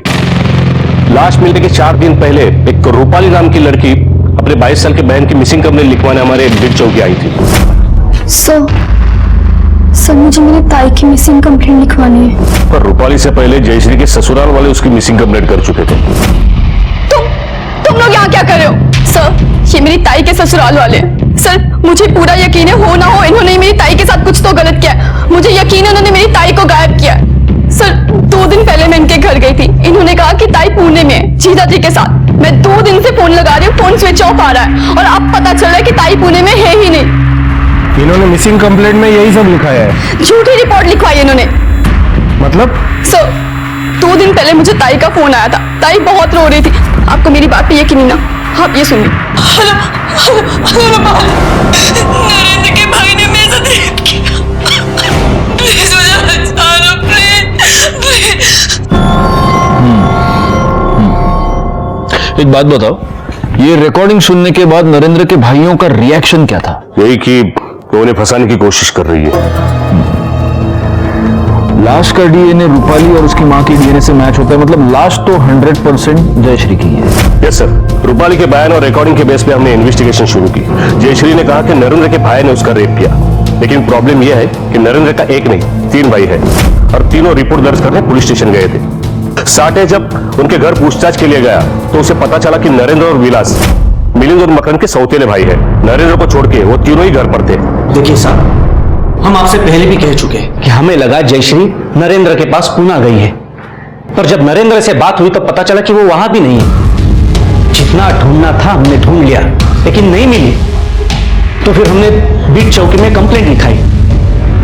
अब आप एक बार पूछोगे तो भी यही बताएंगे, और 100 बार पूछोगे तो भी यही बताएंगे। जयश्री ने रूपाली को फोन पे बोला था कि नरेंद्र के भाई ने उसका रेप किया है, और नरेंद्र के भाई तो तुम तीनों। इस बारे में क्या कहोगे? भाई साहब कि वो दोनों बहनें एक नंबर की झूठी है, हमें फंसाने की कोशिश कर रही है, झूठा इल्जाम लगा रही है वो। 4 दिन पहले जयश्री ने अपनी बहन को यह बताया कि नरेंद्र के भाई ने उसका रेप किया, और जिस वक्त रेप हुआ उस वक्त इन तीनों भाइयों की मोबाइल लोकेशन घर ही थी। अच्छा, डीएनए रिपोर्ट से यह तो साबित होता है कि यह लाश जयश्री की है। अब सवाल यह पैदा होता है कि क्या जयश्री का रेप जिसने किया उसी ने उसको किडनैप करके उसका मर्डर किया, या रेप करने वाला कोई और है और मर्डर करने वाला कोई और? एक काम करो सुबह, ये चेक करो कि जिस रात जयश्री को जलाया गया उस रात इन तीनों भाइयों की मोबाइल लोकेशन क्या थी। जी।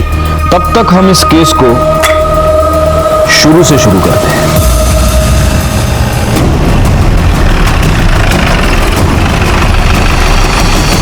रूपाली, मैं जानता हूं तुम अपनी बहन से बहुत प्यार करती थी। हम उसको वापस तो नहीं ला सकते, लेकिन उसे और तुम्हें न्याय दिलाने की पूरी कोशिश कर सकते हैं। लेकिन उसके लिए हमें सब शुरू से मालूम होना चाहिए। आज से 3 महीने पहले ताई की शादी हुई थी नरेंद्र जीजा जी के साथ। उसके कुछ दिन बाद ससुराल से ताई अचानक से घर वापस आ गई, और फिर जब वापस गई मुझे अपने साथ ले गई। मैं यहाँ आ तो गई हूँ, लेकिन एक ही शर्त पे यहाँ रुकूंगी। हर महीने वो 7 से 8 दिन मेरी बहन रूपाली मेरे साथ यहाँ रहेगी। फिर ताई हर महीने 8-10 दिन के लिए मुझे अपने पास रखती थी ससुराल में। इस महीने में नहीं जा पाई। जिस दिन रात को ताई का फोन आया कि नरेंद्र जीजा के भाई ने उनके साथ रेप किया, उसके बाद से ताई का फोन स्विच ऑफ आ रहा था। एक बात बताओ रूपाली, तुम्हारी बहन हर महीने 8-10 दिन के लिए तुम्हें अपने ससुराल बुला लेती थी, तुम वहां रहती थी, ऐसा क्यों? मुझे नहीं पता सर, मैंने ताई को पूछा भी, पर उन्होंने कभी कुछ नहीं बताया। अच्छा, उन 8 दिनों में तुम्हें वहां किसी के बर्ताव में कुछ भी अजीब लगा, कोई अजीब हरकत? नहीं सर। उनकी तरफ से दहेज की कोई डिमांड? नहीं। ऐसा कुछ नहीं था, पर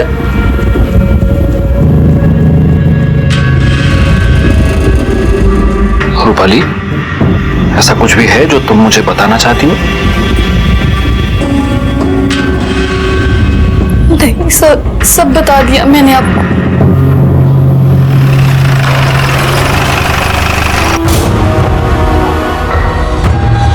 तुम 4 भाई हो ना?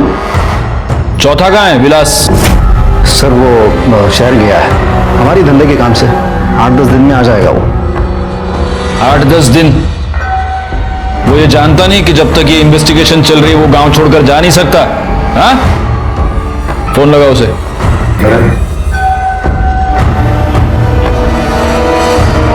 हेलो, स्पीकर पे।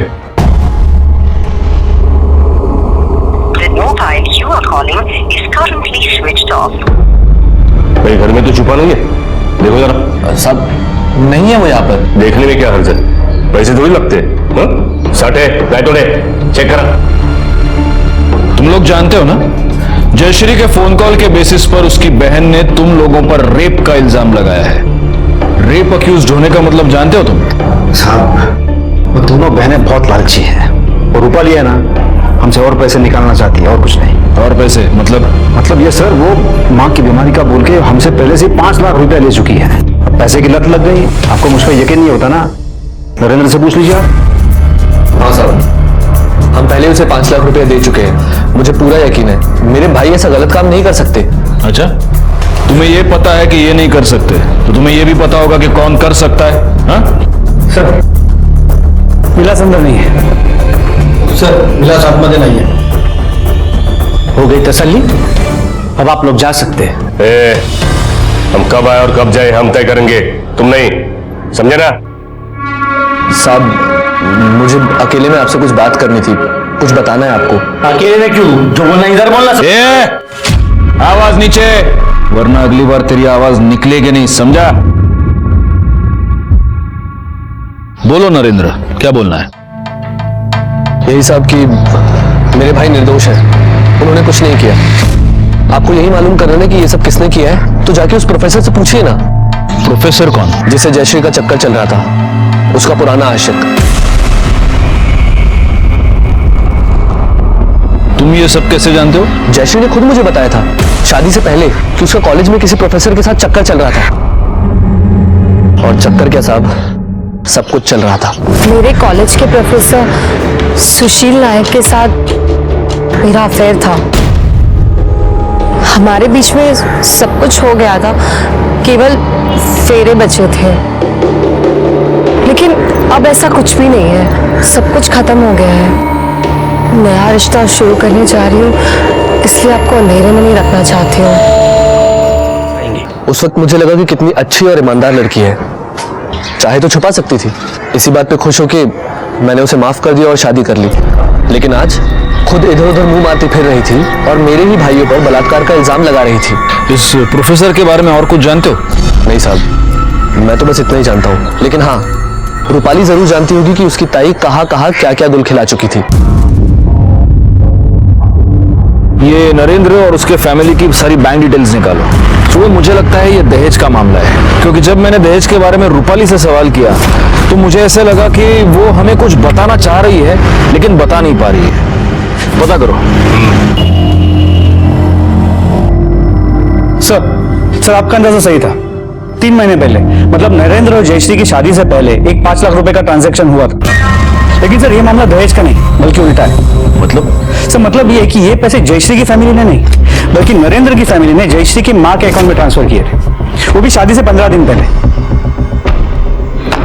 ये 5 लाख की बात इन्होंने हमें बताई तो थी, लेकिन साथ सोचने की बात यह है कि शादी से 15 दिन पहले इतनी बड़ी रकम क्यों ट्रांसफर हुई? चलो भले ही मां की बीमारी का कारण हो, और सोचने वाली बात यह है कि इतना बड़ा घर है, इतने बड़े लोग, इन्होंने ऐसे घर में रिश्ता जोड़ा ही क्यों जहां इतने पैसे देने पड़े? इन्हें तो कोई भी लड़की मिल सकती थी। सर एक बात और, इस विलास के कॉल रिकॉर्ड के मुताबिक उसका फोन उसके घर में ही स्विच ऑफ हुआ था। शहर जाने वाला आदमी घर में फोन स्विच ऑफ करके शहर जाता है? नहीं, लेकिन सबसे पहले ये 5 लाख के सवाल का जवाब ढूंढना पड़ेगा।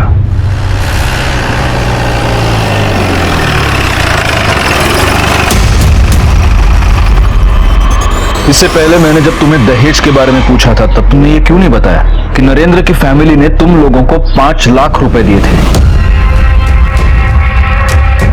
सर हमारी मजबूरी थी, आई बहुत बीमार रहती थी, उनके इलाज के लिए पैसों की जरूरत थी जो हमारे पास थी नहीं। नरेंद्र जीजा जी की फैमिली ने कहा कि वो ताई को खरीदना चाहते हैं उनसे शादी के लिए। 8 लाख देने की बात हुई थी, 5 लाख रुपए ही दिए, कहा बाकी 3 लाख रुपए बाद में देंगे। हमारे पास कोई चारा नहीं था, इसलिए ताई की शादी करवा दी। अच्छा, ये प्रोफेसर सुशील नाइक, इसका और जयश्री का क्या कनेक्शन है? नहीं सर, था।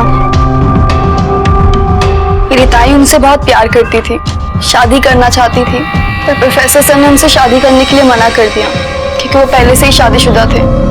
ताई दुखी रहने लगी, किसी से बात नहीं करती थी। हमने सोचा कि अगर उनकी शादी हो जाएगी तो वो खुश रहेंगे। ये प्रोफेसर कहाँ रहता है जानती हो? जी।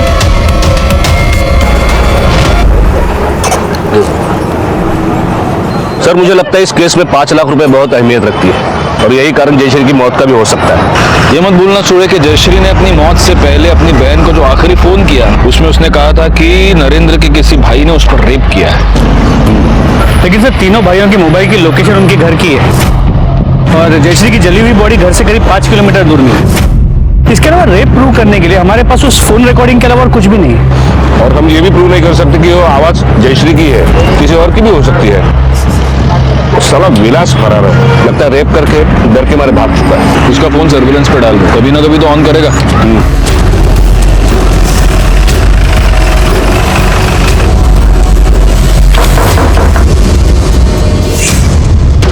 प्रोफेसर सुशील नाइक,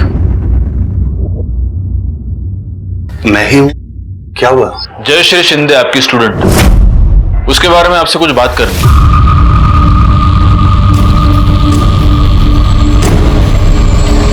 सर, क्या हम बाहर चलकर बात कर सकते हैं प्लीज?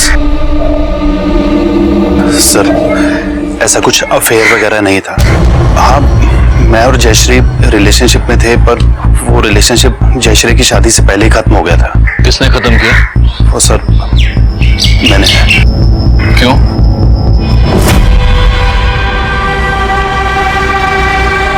क्या हुआ? ऐसे मुंह क्यों फुला रखा?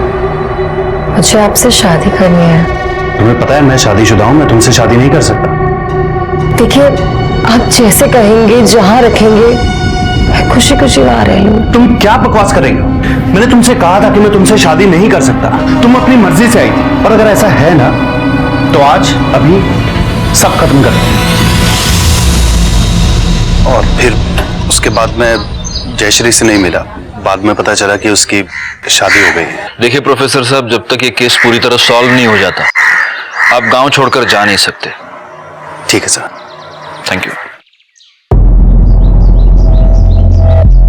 सुने, इस प्रोफेसर के पिछले 6 महीने के कॉल रिकॉर्ड्स निकलवा, पता तो चले पिछले 6 महीने में इसने जयश्री को कांटेक्ट करने की कोशिश की है या उससे मिला है। अगर ये उससे मिला होगा तो हो सकता है मर्डर में इसका हाथ हो। नहीं, ऐसा कह तो नहीं सकते, लेकिन एक बात जरूर है, इस विलास के गायब होने का इस केस से जरूर कोई ना कोई संबंध है। इन तीनों भाइयों से प्यार मोहब्बत से पूछताछ बहुत हो गई। इनको पुलिस स्टेशन पे बुलाओ, अपने तरीके से पूछताछ करते हैं। तुम लोगों से मैं बार बार एक ही सवाल पूछ रहा हूं, विलास कहाँ है? किती वेळा सांगितलं, काम के सिलसिले में शहर गया है। इस बात का ध्यान रखना कि तुम कहां खड़े हो और किससे बात कर रहे हो।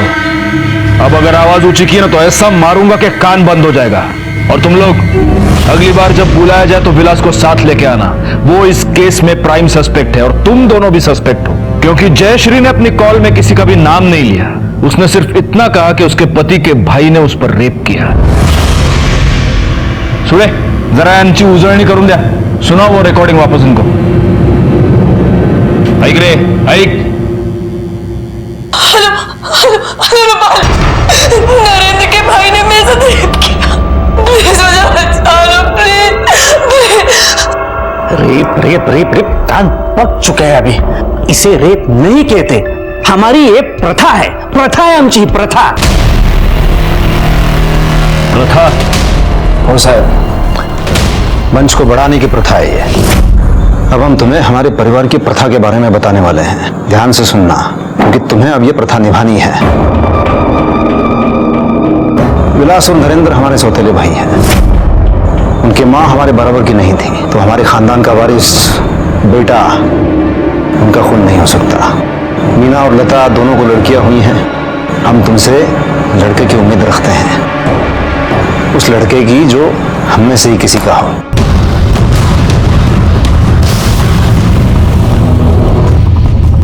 उसके बाद तुम और नरेंद्र जो चाहे पैदा कर सकते हो। आप लोग का दिमाग खराब हो गया है। भाड़ में जाए आप लोग और भाड़ में जाए प्रथा। जयश्री इस प्रथा के बारे में पहले से जानती थी।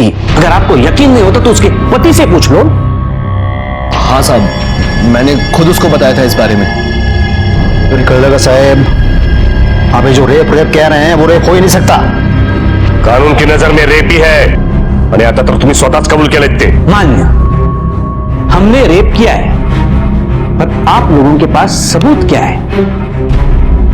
लड़की मर चुकी है सर। आप ये साबित कैसे करोगे इस रिकॉर्डिंग से? बोला। देखिए साहब, कानून तो हम भी जानते हैं। अब आपको कुछ और पूछना है या हम जाएं?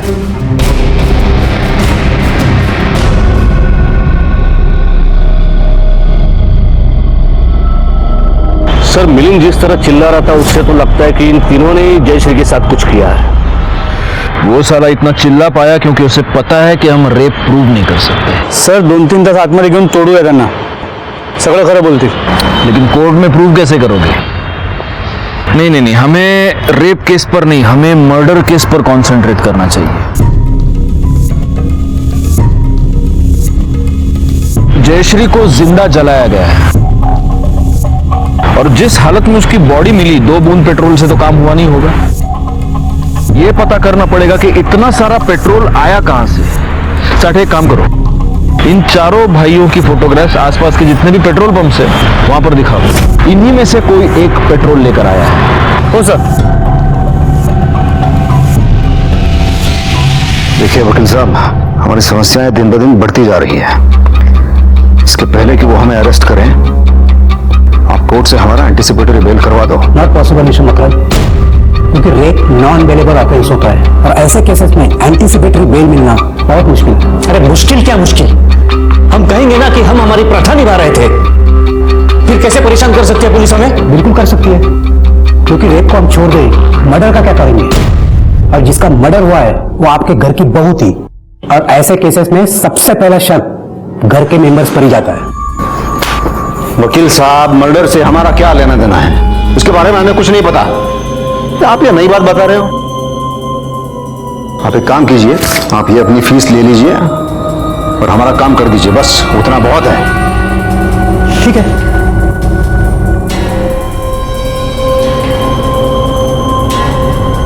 पुलिस को कोई कुछ नहीं कहेगा, उनको जो चाहे करने दो। पुलिस हम तक कभी पहुंच नहीं पाएगी। कर लगा?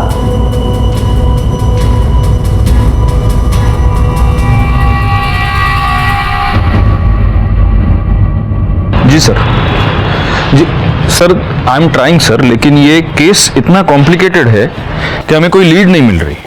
जी सर, सबसे बड़ी प्रॉब्लम यह है कि रेप प्रूव करने के लिए विक्टिम की कॉल रिकॉर्डिंग के अलावा हमारे पास कोई प्रूफ नहीं है। I know sir, I am trying my best. जय हिंद सर। सर, प्रोफेसर सुशील के कॉल रिकॉर्ड्स, उसने हमसे झूठ बोला था। पिछले महीने में उसने जयश्री से 3 बार बात की। इसके अलावा जिस वक्त और जहां पे जयश्री को जलाया गया था, इसकी मोबाइल की लोकेशन उसी एरिया की, प्लस इसके पास बाइक भी है। मतलब पेट्रोल पंप से पेट्रोल लेने का बहाना भी है इसके पास। इस प्रोफेसर को उठाओ साठे, अब इसकी क्लास हम लेंगे और इसे सिखाएंगे कि झूठ बोलने का नतीजा क्या होता है। मैंने जयश्री को कॉल नहीं किया था, जयश्री ने मुझे कॉल किया था। वो मुझसे 5 लाख रुपए मांग रही थी। 5 लाख? किस बात का 5 लाख? सर मुझे नहीं पता सर, उसने कहा बहुत अर्जेंट है। सर 5 लाख बहुत ज्यादा होता है, मुझे जैसा प्रोफेसर 5 लाख कहाँ से लाएगा सर? सर मैंने मना कर दिया। उसके बाद भी उसका कई बार कॉल आया, पर मैं पैसे नहीं दे पाया। सही बात है, जयश्री तुझे ब्लैकमेल कर रही थी, उसने तुझे धमकी दी थी कि अगर तूने उसे 5 लाख रुपए नहीं दिए तो वो तुम दोनों के रिलेशनशिप के बारे में तेरी बीवी को बता देगी। तेरे पास 5 लाख रुपए थे नहीं और इसलिए तूने उसका मर्डर कर दिया। नहीं सर, ऐसा बिल्कुल भी नहीं है सर। ऐसा ही हुआ है और इसीलिए क्राइम के वक्त तू वहां पर मौजूद था। झूठ मत बोलना क्योंकि तेरे कॉल रिकॉर्ड्स सब सच बता रहे हैं। सर मैं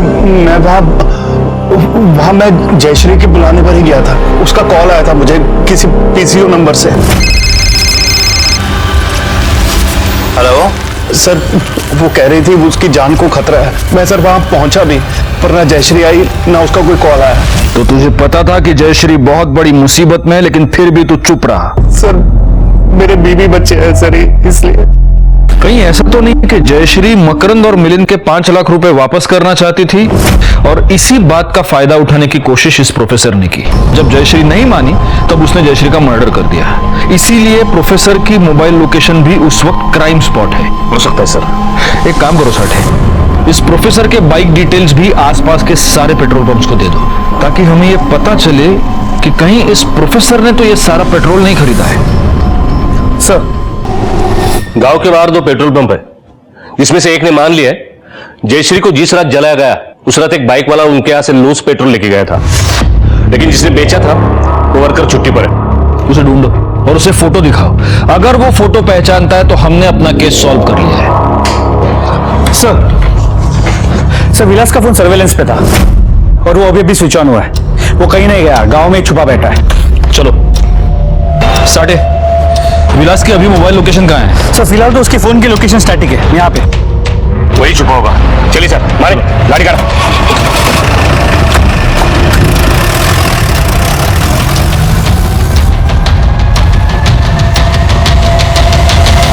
तो नेटवर्क ना होने की वजह से लोकेशन नहीं दिख रहा है। लोकेशन नहीं पता चलेगी तो पकड़ेंगे कैसे? सुड़े, एक काम करो, हाईवे पे ले लो, हाईवे पे देखते हैं उसको। नेटवर्क आ रहा है सर। हाँ, लोकेशन दिखाई दे रहा है। यहाँ से हाईवे से 500 मीटर दूर पर एक जंगल है, वहाँ का लोकेशन दिखाई दे रहा है। सर मोबाइल की मूवमेंट रुक गई है फिर से। तो वहां ले लो। चलो गाइड करो साठे, आगे से लेफ्ट लेना।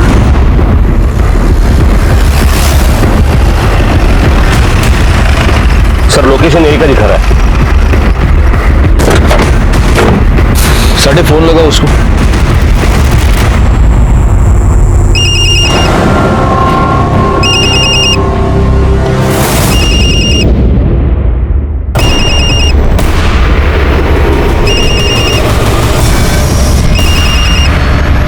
फोन पॉकेट में है।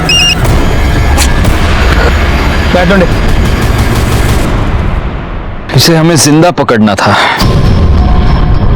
मुझे लगता है जयश्री का रेप इसी ने किया था और अब पकड़े जाने के डर से सुसाइड कर लिया। लेकिन इसकी बॉडी ठंडी पड़ चुकी है और इसका फोन अभी 15 मिनट पहले तक हमको यहाँ घुमा रहा था। खून भी सूख चुका है।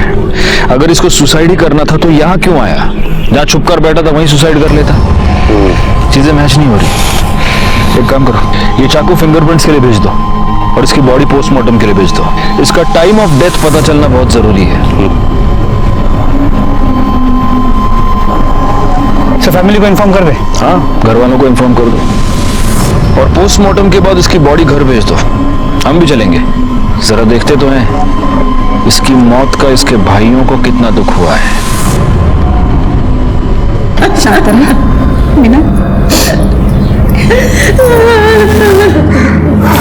साहब, एक मीना को तो अभी यकीन नहीं हो रहा है विलास ऐसा कुछ कर सकता है। बहुत बुरा सदमा लगा इसे। ए मीना, संभाल जरा अपने आप को। जिसे जाना था वो चला गया। लता समझो जरा तेरा सान। दादा, मुझे तो लगता है जब हम घर पर नहीं होंगे ना तब विलास ने जयश्री का रेप किया होगा, फिर उसे मार दिया होगा। हाँ बोलो। हाँ ठीक है, ठीक है, हम लोग पहुंचते हैं। ओके सर, विलास की पीएम रिपोर्ट के मुताबिक विलास की मौत आपकी नस काटने से हुई। ताज्जुब की बात यह है कि विलास की मौत का समय हमारे वहां पहुंचने से 6 घंटे पहले का है। मतलब विलास मर चुका था पर उसका फोन घूम रहा था और हमें भी घुमा रहा था।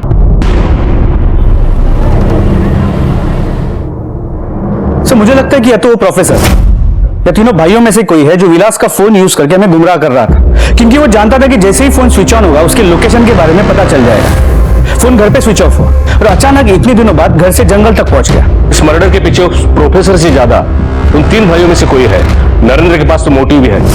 अगर उसे पता चला कि विलास ने उसके बीवी का रेप किया है तो उसे जिंदा नहीं छोड़ेगा। नहीं, लेकिन नरेंद्र इस प्रथा के बारे में पहले से ही जानता था, तो वो अपने सगे भाई को क्यों मारेगा? अच्छा, ये जयश्री ऐसी लड़की है जिसने इस वाहियात प्रथा को मानने से मना कर दिया। बाहर में जाए आप लोग और बाहर में जाए प्रथा। एक मिनट। यूरेका, अगर ये इन लोगों की प्रथा है तो जयश्री से पहले विलास की बीवी मीना, वो भी तो इस प्रथा का शिकार रही होगी। ये याद रखिए कि अगर आज आप चुप रहेंगे तो कल आपकी बेटी के साथ भी वही होगा जो आपके साथ हुआ है। हमें प्लीज बताइए इस घर में एग्जैक्टली क्या हुआ है और कब से चल रहा है?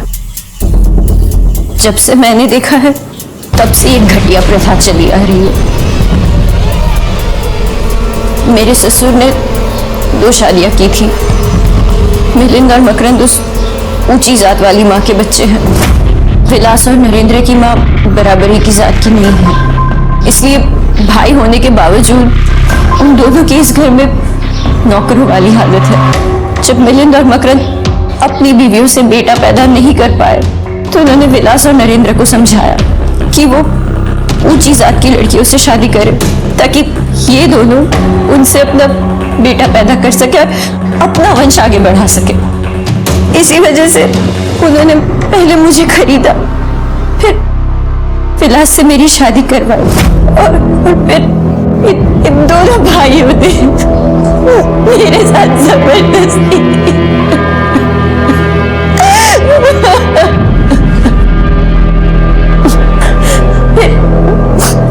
जयश्री के साथ भी इन्होंने यही सब किया।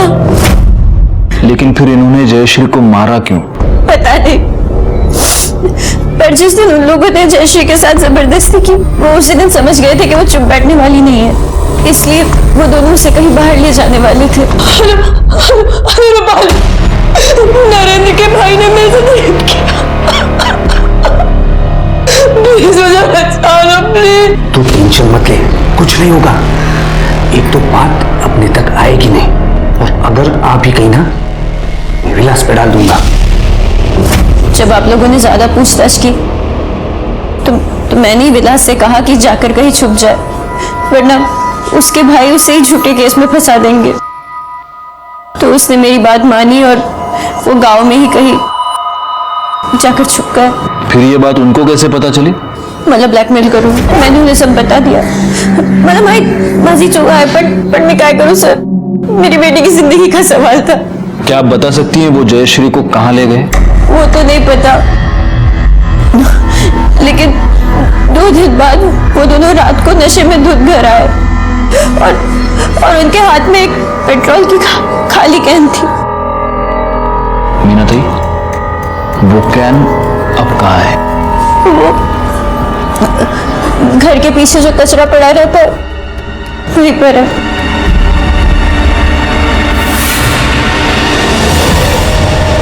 तुमने मेरे पास सबूत मांगा था ना?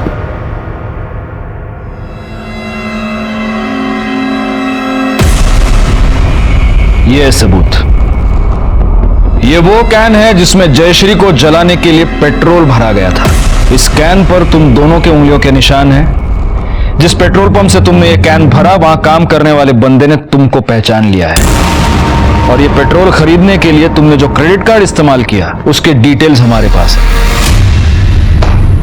अब 1 बाय 1 सब कुछ बता दो कि जयश्री को कैसे मारा, उसके बाद विलास को कैसे मारा। बताओ। नहीं बताओगे? गायतोंडे सर,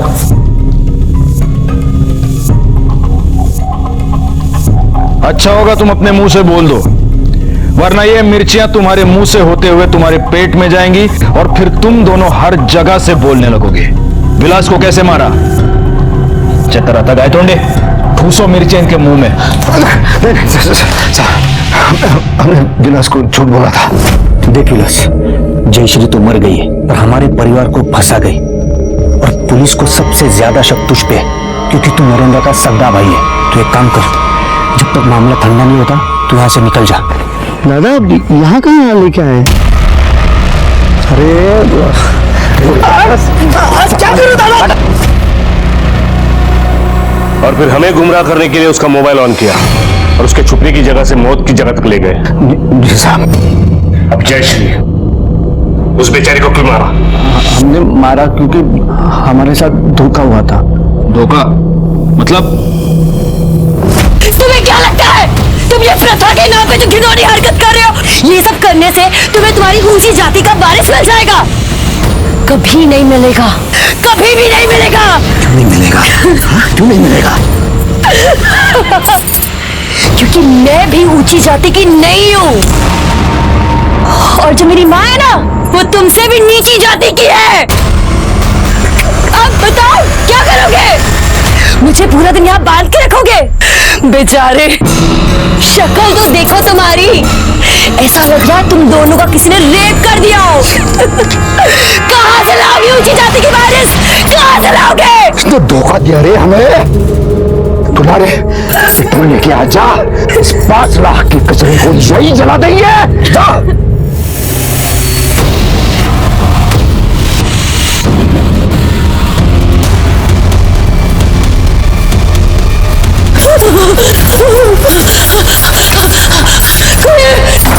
कोई है?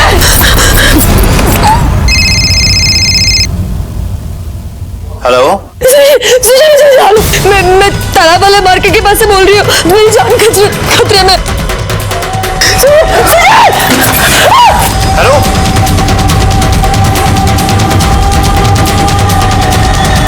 बड़ी प्रथा निभानी थी ना तुम लोगों को। कानून की भी एक प्रथा होती है, फांसी, और तुम दोनों को फांसी तक पहुंचाना अब हमारी जिम्मेदारी है।